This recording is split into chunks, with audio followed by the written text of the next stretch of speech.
nossos convidados, a doutora Cecília Helena Zigardi Teixeira de Carvalho. É rica, né? Com esse sobrenome todo, hein, gente, né? Lá em casa era da Silva no máximo. Aqui, ó, a doutora Cecília Helena Zigardi Teixeira de Carvalho. Diz quanto mais sobrenome, mais rico você é, né? Advogada, mas vamos falar sobre um assunto que incomoda todo mundo, planos de saúde, né? Hoje mesmo eu fui no médico e eu trouxe até algumas informações para ela que a gente quer questionar o porquê que a gente paga cada vez mais os planos de saúde, cada vez menos médicos nós temos atendendo a gente, né? Cada vez mais eles estão desistindo de nos atender pelo plano de saúde. Complicado, hein, gente? E meus convidados agora, nós vamos falar com a doutora Cecília Helena Zigardi Teixeira Carvalho. Chique, hein, amiga? Poderosa, hein? Advogada. E atenção para quem está em casa, que nós vamos falar sobre planos de saúde. Ela é advogada e vai esclarecer as nossas dúvidas. Na minha esquerda, Valdir Gomes, poderoso do Instituto Saber Viver, né, que é um instituto tão amado, que tem ajudado tantas pessoas, que depois é meu convidado, mas eu quero que você participe também. Plano de saúde todo mundo precisa, né? Claro. Doutora, bom, me fala um pouquinho dos planos de saúde, né? Porque toda vez que eu saio, que eu vou no médico, hoje mesmo eu estive no médico, e a gente tem sempre a sensação que cada vez mais a gente está tendo menos médicos atendendo pelo plano de saúde. Por quê? Na realidade, essa questão, ela pode ser enfocada sob dois aspectos. Primeiro, os médicos recebem muito pouco dos planos de saúde. Então, o que acontece? Eles precisam prestar um serviço que não seria de boa qualidade para poder ter um retorno financeiro, porque eles precisam atender muitos pacientes para poder ter um ganho um pouco melhor. E os planos de saúde, por sua vez, também, mesmo assim, acham que estão pagando muito. Então, eles começam a descredenciar médicos que, exercendo bem a profissão, solicitam exames, porque eles colocam, eles restringem a atividade dos médicos muitas vezes. O que eu fiquei sabendo hoje pelo meu médico é que eles estão há 20 anos sem reajuste. É provável. Ele disse, tive informações seguras hoje, que está 20 anos sem reajuste para os médicos. Por isso que a maioria dos médicos estão deixando de atender nos planos de saúde e só no particular. Exato. E mesmo assim, os médicos que são inscritos nos planos, eles também são advertidos todas as vezes que eles pedem exames que as empresas acham que são em demasia, que não é necessário. Mas e o que nós devemos fazer como cidadãos? Quando a gente quer fazer um exame, você chega lá e fala, não pode pelo seu plano, tem que ligar, pedir autorização. Na realidade, existem duas questões. Alguns exames de maior complexidade precisam ser autorizados, dependendo do plano. Então, é normal essa questão de você pedir a autorização. Agora, as empresas também abusam e não autorizam. E o que tem acontecido é que se fala, tudo é o judiciário. Infelizmente, o que nós temos visto em questão de planos de saúde... do plano de saúde é igual telefonia. Exatamente. Tá quase empatada. Mas você sabe, né, Nani, as pessoas não têm essa informação. Ela tem o plano de saúde, ela acaba passando esquece os direitos, né? Ela volta e não vai brigar pelos direitos dela. Não, a gente paga, e na hora que você vai para um hospital, você parece que não tem direito a nada e ainda querem cobrar extra.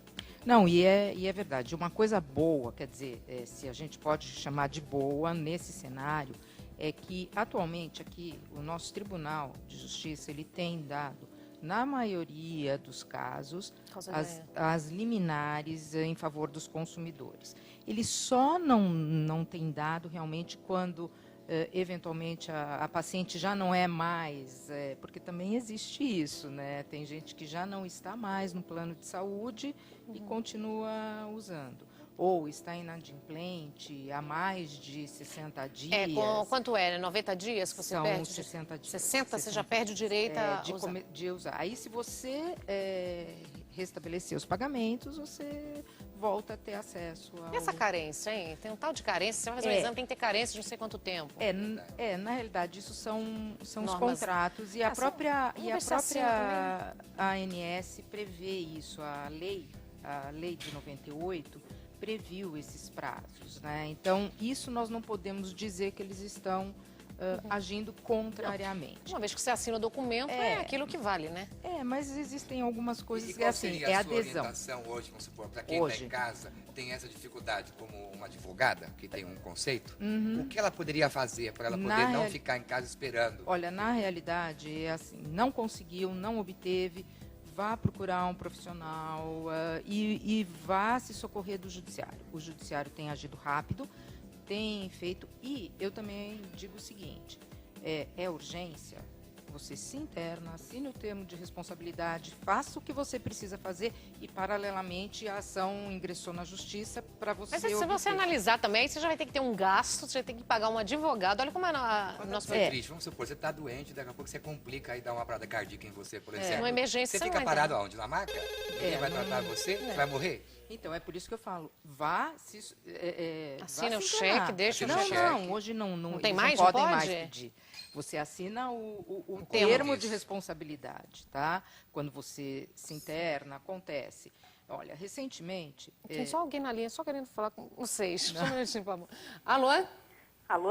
Com quem falo? Oi, meu nome é Luzia, Tá falando de onde, Luzia? São Paulo. Bem-vinda. Quer fazer uma pergunta? Quero sim. Por favor. Eu tô com uma dúvida, porque meu marido, ele entrou no serviço tem um mês. Só que na parte de CLT, eu queria saber se eles podem usar o convênio só depois de 6 meses.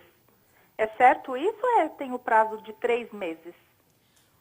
Olha, tudo depende da empresa em que ele está trabalhando, porque normalmente ele entrou e essa empresa deve ter mais de 30 funcionários. Se ela tiver mais de 30 funcionários, os funcionários não devem cumprir carência. Eles entram e automaticamente já são atendidos. Para 6 meses Estou já está achando trabalhando? estranho essa informação. É preciso dar uma olhada, porque ele precisa conversar com a operadora e com o próprio RH da empresa. Muito complicado. Esperar 6 meses, estar numa empresa para 6 meses. Não tem sentido. Apesar que eu vejo empresa aí que neguinho morre, viu, gente? Esperando aí pelo plano de saúde, fica complicado. Vocês dois fiquem bem à vontade, só vou dar um recadinho aqui para cuidar da saúde. Valdir, por favor, doutora. E agora falando sobre planos de saúde, estou com o Valdir Gomes aqui do Instituto Saber Viver, né, que está falando hoje principalmente da causa social, que já eu quero fazer essa entrevista sobre esse assunto, que eu tenho mais uma amiga. Mas a Mari tem perguntas sobre planos de saúde, Mari.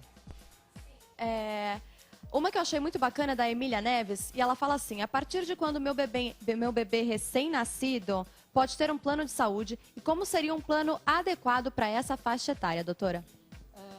A criança, se a mãe... Que dependente da mãe, né? Exatamente. Se a mãe já tem um plano de saúde, ela tem 30 dias dias para inscrever o filho nesse plano e ele não cumpre qualquer carência. E, obviamente, ela deverá escolher um plano que...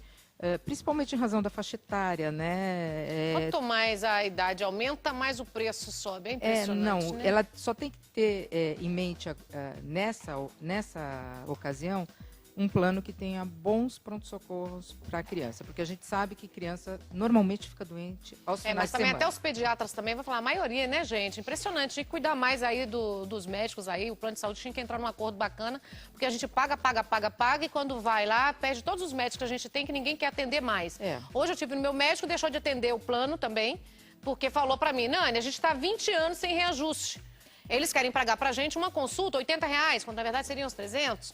Um parto, eles querem pagar R$1.200. Um anestesista, R$400. Um auxiliar, R$300. Então, quer dizer, isso são informações precisas que eu recebi hoje do meu médico. Na realidade, então fica complicado, a gente né? vê manter os bons profissionais. Por aquilo que a gente recebe de reembolso, né? Nos planos livre escolha, que você tenha o reembolso, é ínfimo, né? Então, muitas vezes você tem R$120 de reembolso, que é mais ou menos o que o médico recebe. Mas que o médico agora cobra da gente R$350. É isso que 350. está gerando, né? Esse descaso, né? Da classe da medicina. Quer dizer, você não tem mais valor, então você vai para o hospital, o médico está sem vontade de trabalhar. Olha, mas sabe também... Deve estar lá jogado, e né? também o que eu vejo, que nós temos agências aqui que elas não levam muito a sério o consumidor e o ser humano, porque muitas das resoluções da ANS, elas não nos privilegiam, e sim as operadoras do plano. Então tem que mudar Você viu isso. ontem mudar tudo. na reportagem, ontem o médico não atendeu, o bombeiro deu voz de prisão para ele na hora? Todo mundo pode dar voz de prisão, Estava baleado, né? A gente e o precisa- bombeiro Exato. ele não quis atender. A gente tem que ter essa Sentar. informação, que todo mundo pode dar voz de prisão. Exatamente. Eu queria muito te agradecer. Imagina, prazer. Obrigada por ter vindo, viu? Volte mais vezes, é sempre bom te ter aqui.